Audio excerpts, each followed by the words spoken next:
Hey guys, so I had a realization, and that is I have never unboxed my own flipbook kit on camera and shown you exactly what's in it and how to use everything you get. So I'm gonna do that today. I'm gonna unbox my own kit, show you everything inside, walk you through how to use everything, and I'm also gonna tell you exactly why I designed everything the way that I did.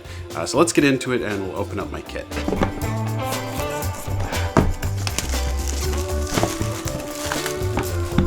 Come with shrink wrap. So first off, I was really excited about how the packaging turned out. I still am excited about how the packaging turned out. And that's what I love about it is this isn't throwaway packaging. It's like, this is a box that you can keep and you can store your flipbooks in it. And that's really what we wanted, just something durable that you'd want to keep and use. And that's why the box is pretty thick and durable. So you'll notice when you open it up right here, where the hinge is, there's like this piece of cloth. We wanted to make sure that this hinge was durable, that it wasn't just going to break and rip. And so that's what this cloth is doing here, is strengthening that hinge.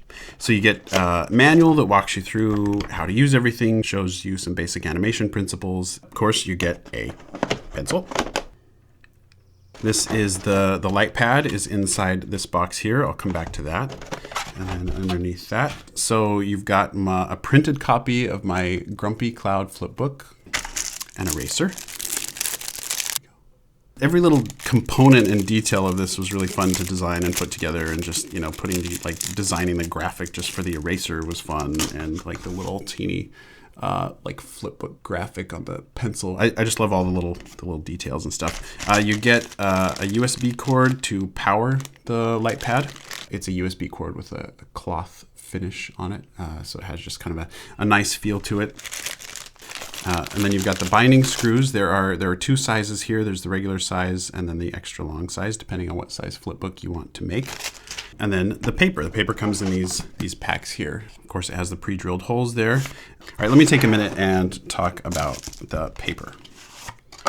I sampled so many different kinds of paper stock. I tried lots of different thicknesses, different shades of white, and believe me, there are lots of different shades of white. And a couple things that were very important to me in picking a paper is that I wanted the paper to be acid-free so it could last a long time without yellowing.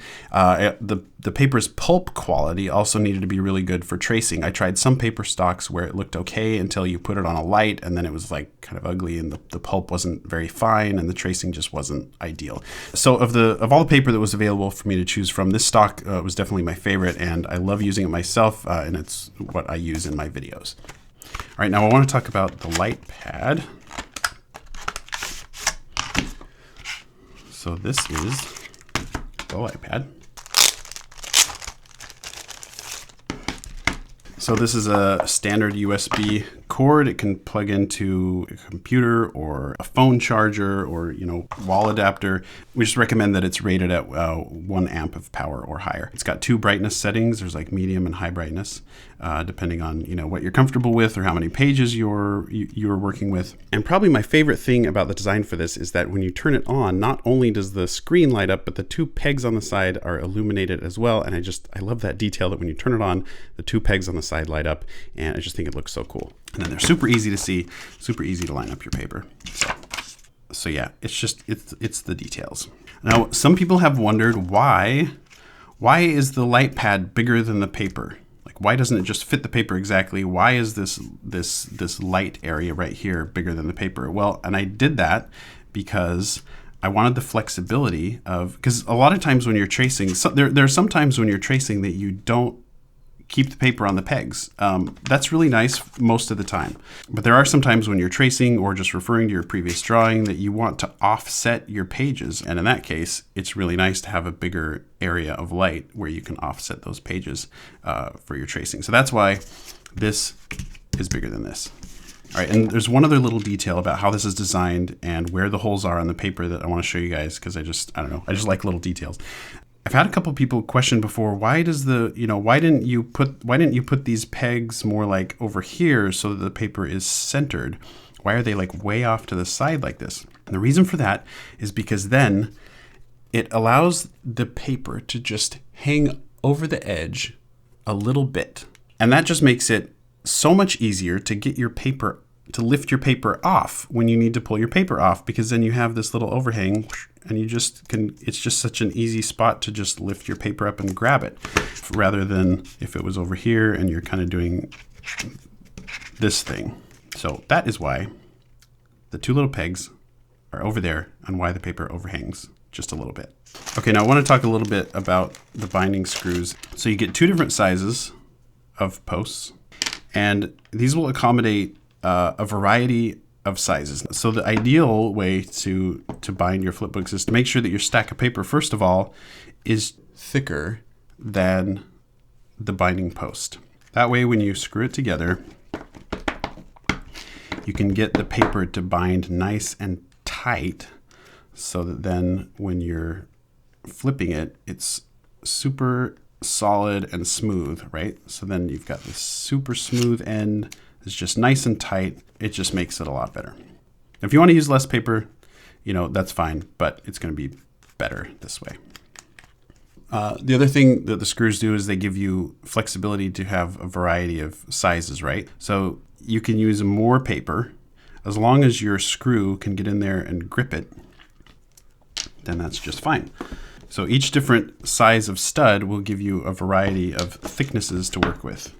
Okay, so we can add that much more paper here, put the stud in, and the screw will reach and it will still grab into the stud. And we just tighten it up. So yeah, so you can get a variety of thicknesses. You just need to make sure that your screw can reach the stud through the other side. So if you want to do it like this, where the screws are looser, you totally can, because at least it keeps your paper together.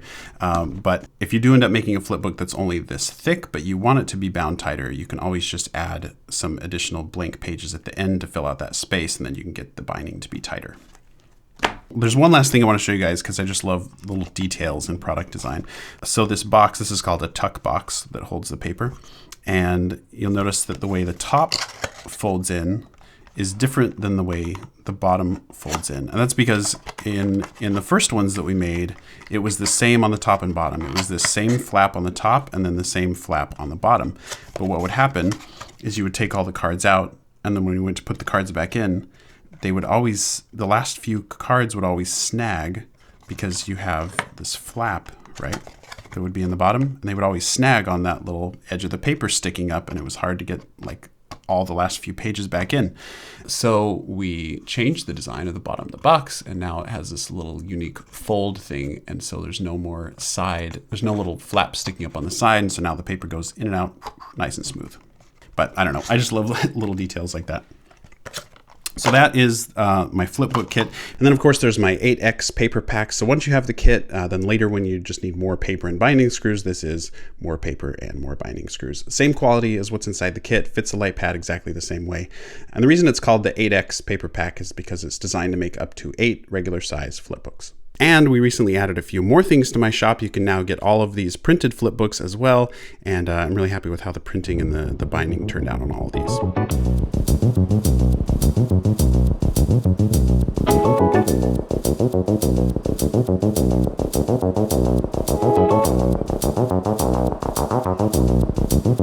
Now, if you're just starting out, if you've never made a flipbook before, just go grab yourself a little notepad or a stack of index cards or like the corner of your math book and give it a try. It's super fun.